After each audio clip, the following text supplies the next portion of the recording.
은혜로운 하루를 시작하게 하시는 하나님을 찬양합니다. 여러분, 오늘 한 날도 은혜 가운데 건강으로 하나님과 함께하는 복된 한 날만 되시기를 바랍니다. 오늘은 말씀 묵상의 시간, 마태복음 6장 9절로부터 13절에 있는 주님께서 산상수훈의 말씀 속에서 주님 가르쳐 주신 기도의 내용을 가지고 앞으로 며칠 동안 잠시 살펴보려고 합니다. 저는 오늘 하는 말씀은 마태복음 6장 9절로부터 13절인데 제가 9절 한 절만 읽지요. 그러므로 너희는 이렇게 기도하라. 하늘에 계신 우리 아버지, 이름이 거룩히 여김을 받으시오며. 아멘. 여러분, 빌리그레암 박사가 한국에 70년대에 처음 방문을 했을 때 한국에 대한 인상을 이렇게 표현을 했었습니다. 나는 카나다에서 숲속에 새들이 지저귀는 소리에 잠을 깼다. 일본에서는 공장의 요란한 엔진 소리와 출근을 알리는 사이렌 소리에 잠을 깼다. 그러나 한국에서는 새벽 기도회를 알리는 차임벨 소리에 잠을 깼다. 이렇게 말하고 있을 정도로 한국 교회는 열정적인 예배와 기도, 선교가 유명했지요. 우리나라가 이만큼 성장하게 된 것도 기도에 대한 하나님의 응답이었다라고 해도 그래 틀리는 말은 아닐 줄 압니다. 그런데 21세기에 들어오면서 한국 교회가 힘을 잃어버리고 세상으로부터 지탄의 대상이 되는 일이 많아졌습니다.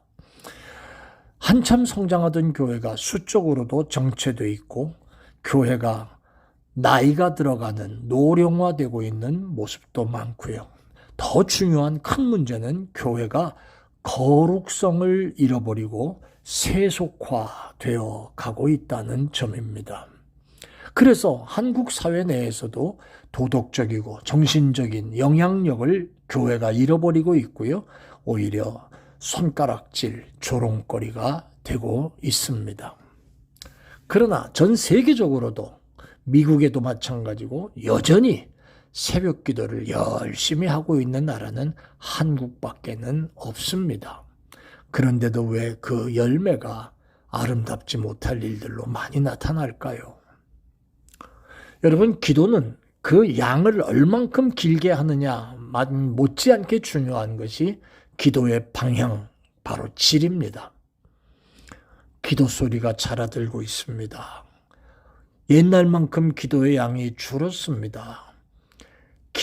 여기에 대해서 우리의 기도의 방향을 점검해 보아야 할 줄로 압니다. 여러분, 예수님 당시에 이방인들이나 바리새인들이 기도가 적었겠습니까? 아닙니다. 그들이 말하는 걸 보면 일주일에 2번씩 금식하고 기도하고 하루에 3번씩 정해진 시간에 기도하고, 문제는 기도가 적었다는 게 아니고 기도의 방향이 문제였습니다. 오늘 예수님은 우리들을 향하여 너희는 이렇게 기도하라. 주님의 기도를 가르쳐 주시고 있습니다. 루터는 주기도가 기도의 알파벳이라고 했고요. 터툴리아는 주기도는 기도 중에 정수고 기도가 무엇인가를 가르치는 기도라고 했습니다. 바로 주님 가르치신 기도가 바로 우리 기도의 기본입니다. 자, 주기도문의 핵심이 되는 것이 뭔지 한번 볼까요? 오늘 본문 속에서 주기도문의 핵심이 되는 이 시작을 이렇게 하고 있습니다. 하늘에 계신 우리 아버지여, 이렇게 시작을 하고 있지요. 실제 주기도문 원문은 아버지여, 우리, 하늘에 계신 이런 말의 순서로 되어 있습니다. 그러니까 이 얘기는 기도는 아버지여라고 부르며 시작한다는 겁니다. 주님께서 6장 5절로부터 15절까지 이르는 내용 가운데 기도에 대한 아주 교훈의 주요 근거가 나오는 말씀을 하셨습니다. 6절에 은밀한 중에 계신데 아버지께 기도하라. 8절에 구하기 전에 너희가 있어야 할 것을 하나님 우리 아버지께서 아시느니라. 14절 15절에 우리를 용서하시거나 심판하시는 분이 바로 우리 아버지라고 말씀합니다. 아버지로 시작해서 아버지로 끝나는 우리 기도를 받으시는 분이 우리 아버지시기에 우리는 그분 앞에 담대히 나가서 기도할 수 있다고 하는 말씀을 가르치시는 내용이기도 합니다. 기도의 깊이는 그분이 정말 나의 아버지이심을 체험하는 데서 절정을 이루게 되는 것을 보게 되지요. 여러분, 어떤 율법사가 예수님께 물었습니다. 선생님, 율법 중에 어떤 계명이 큽니까? 마태복음 22장 36절에 나오는 말씀이지요. 이때 예수님께서 이렇게 말씀하셨습니다.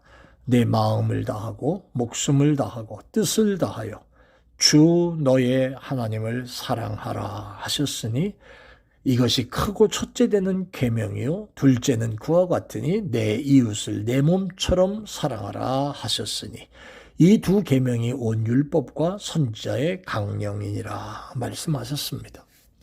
이 말씀은 기도에도 그대로 적용됩니다. 기도에도 크고 첫째 되는 계명이 있습니다. 그것은 바로 기도의 목표, 하나님 아버지를 사랑하는 것, 그 아버지를 사랑하는 것, 그것이 바로 기도의 첫째 계명이라는 겁니다. 전심으로 하나님을 사랑하는 겁니다. 물론 우리가 기도하는 이유는 어떤 문제 해결이나 복을 받으려는 데서부터 출발합니다만은 바로 그런 것이 문제가 아니라 우리가 해야 할 것은 무엇보다도 예수님과 함께 나누는 사귐입니다. 사랑의 교제가 뜨거워야 한다는 것입니다. 하나님의 마음을 슬프게 하는 것이 뭘까 하는 걸 한번 생각해 봤습니다. 여러분의 기도가 어떤지 한번 생각해 보세요. 우리의 기도가 마치 우리 윗선에게 업무 보고하는 것처럼 진행될 때 하나님의 마음이 슬프셨을 것 같습니다. 하나님 앞에 나의 밀린 서류들을 내밀면서 빨리 좀 결제해 주옵소서라고 하는 것을 요구하는 것 같은 그런 기도. 일보다 중요한 것은 관계인데 관계가 좋으면 결제가 쉽게 떨어지는데 자녀는 아버지를 사랑하기만 하면 되는데 그러면 그 모든 축복이 그에게 주어지는 것인데 그런데 그게 아니라 아버지의 손이 아니라 그 손에 들어있는 동전만 쳐다보면서 저 동전을 빨리 나에게 주도록 해야 하는데 라고 하는 그런 모습으로 아버지를 바라보는 자녀의 마음, 그 모습을 보는 아버지의 마음은 언짢기 짝이 없지요. 하나님을 더 사랑하는지, 이건 무슨 하나님이 주는 물질을 더 사랑하는지, 하나님을 더 사랑하는 건지, 하나님이 풀어주셔야 할 문제를 더 사랑하는 건지 모르고 기도한다는 겁니다. 이처럼 기도의 제일 목표는 하나님을 만나는 것이고 하나님을 사랑하는 겁니다. 사랑하는 여러분, 캠프벨 몰겐이라고 하는 목사는 기도의 첫 번째 목적은 우리 자신을 위해서 무엇을 얻으려고 하는 게 기도가 아니라 하나님의 영광을 위하여 무엇인가를 구하는 활동이 기도라고 했습니다. 자, 이런 결론을 내려봅니다. 여러분, 병들어 누워 있을 때 저와 여러분이 구해야 할 것이 무엇일까요? 하나님의 이름의 영광이 되게 해 주옵소서라고 한 기도. 내가 실직을 하거나 재정적으로 곤란하고 또 힘들 때 우리가 먼저 구해야 될 것이 무엇입니까? 주의 나라, 하나님의 나라가 나에게 임하게 하여 주옵소서. 내가 모욕을 당하거나 핍박을 받거나 그리고 어려움을 당할 때 먼저 구해야 할 것이 뭡니까? 하나님의 뜻이 무엇입니까? 바로 그것입니다. 사랑하는 여러분, 사실 우리가 하나님의 나라와 그 의를 구하는 것이 우리에게도 유익한 것을 기억하시기를 바랍니다. 자, 하나님께 기도하는 우리의 모습. 무엇을 구하는 것이 아니라 하나님 아버지를 뜨겁게 사랑하고 그분과의 관계를 잘 갖고 진행하면서 하나님의 뜻을 구하는 종들의 모습이 될 때 하나님은 우리에게 모든 것을 다 주시겠다고 약속하시는 겁니다. 오늘 한 날도 이 말씀을 통해서 우리의 기도가 다시 한번 돌아보는 그런 시간들이 되시기를 주의 이름으로 축원합니다. 아멘. 은혜로우신 하나님 감사합니다. 나의 기도가 주님 가르치신 기도의 모습 잘 배워가는 모습들이 되게 하여 주옵소서. 감사해요. 예수님 이름으로 기도합니다. 아멘. 좋은 하루 되십시오. 오늘 한 날도 건강하시고요. 고맙습니다.